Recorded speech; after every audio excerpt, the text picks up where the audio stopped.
সম্মানিত ভিউয়ার্স, আসসালামু আলাইকুম। আজকের যে বিষয়টা নিয়ে আমি আলোচনা করব সেটাই হচ্ছে বন্টননামা দলিল ছাড়া জমি ক্রয় করলে দলিল কি টিকবে?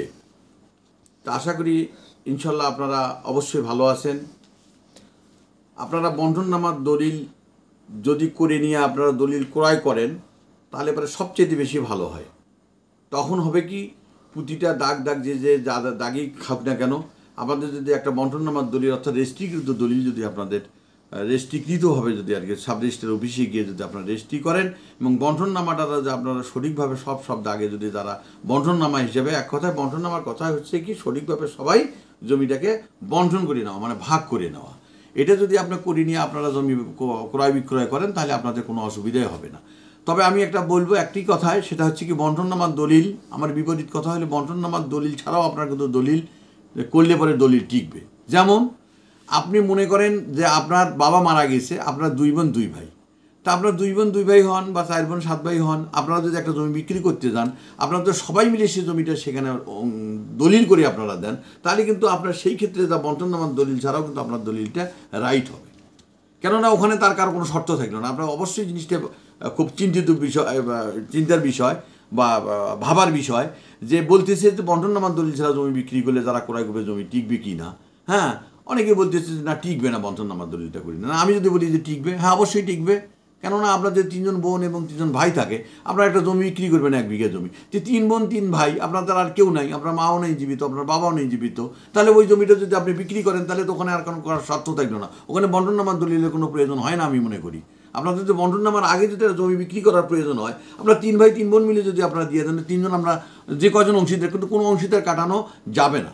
যদি অংশীদার কাটান তাহলে পরে কিন্তু ওই জমিটার মধ্যে একজনকে ছাড়া যদি আপনি করেন, তাহলে ওই জমিটার কাছ থেকে যখনই আপনি অংশীদার কাটাবেন তখন কিন্তু আপনার আরেকজন ওই জমিটা দাবি করতে পারে। কিন্তু ওখানে যে জমিটা আপনি বিক্রয় করবেন সেখানে কোনো আর অংশীদার থাকা যাবে না। আপনার 3 ভাই 3 বোন আছেন, অথবা 4 ভাই আছেন, 7 ভাই আছেন, 7 ভাই 3 বোন আছেন, 10 জন আছেন, 10 জনই আপনারা রেজিস্ট্রি অফিসে গিয়ে বিক্রয় করে দিলেন, তখন যে ব্যক্তি নিবে সে কিন্তু বন্টননামার দলিল ছাড়াও তার কিন্তু 100% এটা টিকবে, তাতে কোনো সন্দেহ নেই।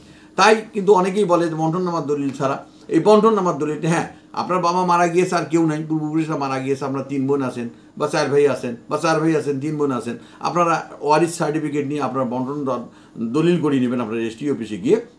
নিলে পরে তখন আপনারা কোন দাগে নেবেন, তখন আপনাদের সামবাটোয়ারা হয়ে গেল, অর্থাৎ যেটাকে বলা হয় ভাগ করে নেওয়া হয়, এটাকে বলা হয় সামবাটোয়ারা।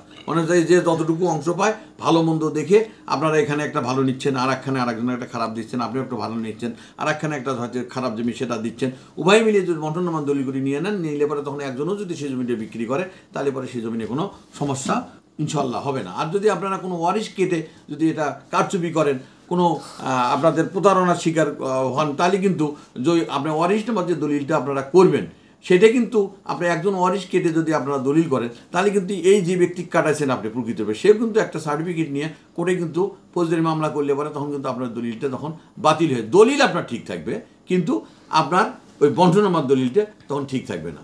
অতএব আমি বলি যে হ্যাঁ, বন্টননামার দলিল ছাড়াও আপনাদের দলিল টিকবে যদি আপনি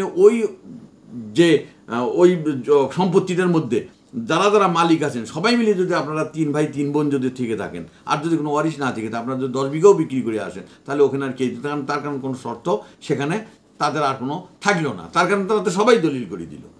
যার কারণে একটা দাগ উল্লেখ করে দিয়েও যদি আপনারা দেন যে এক দাগে আমার বাপের একটা দাগে 10 বিঘা সম্পত্তি আছে, ওই দাগটাকে ওই খতিয়ান মুক্ত যদি আপনি দলিল করে দেন, তাহলে বন্টননামার দলিল ছাড়াও আপনাদের দলিলটা অবশ্যই টিকবে 100%। আর বন্টননামার দলিল করলে তো কোনো কথাই নেই, বন্টননামার দলিল করে নিয়ে আপনারা খারিজ করে নেবেন, তখন আপনার নামজারি করে নিয়ে জমিটা বিক্রয় করলে তাহলে আর কোনো কারো বাধা বিপত্তি থাকবে না। তাই আমাদের হোয়াটসঅ্যাপ নাম্বার দেওয়া থাকবে, হোয়াটসঅ্যাপ নাম্বারে আপনার বিষয় জানতে চাইলে আপনার হোয়াটসঅ্যাপ নাম্বারে আপনারা যোগাযোগ করবেন এবং আপনারা মেসেজও পাঠাতে পারেন। ইনশাল্লাহ আপনারা আমার ধারাবাহিকতাভাবে আমার এই ভিডিওটা আপনারা পর্যায়ক্রমে দেখতে থাকবেন। ইনশাল্লাহ আপনারা ভালো থাকেন, আমি আপনাদের জন্য দোয়া করি, আমার জন্য আপনারা দোয়া করেন, এই আশাবাদ ব্যক্ত করে আপনাদের সুস্বাস্থ্য কামনা করে আজকের মতো আমি এখানে শেষ করছি। আল্লাহ হাফেজ।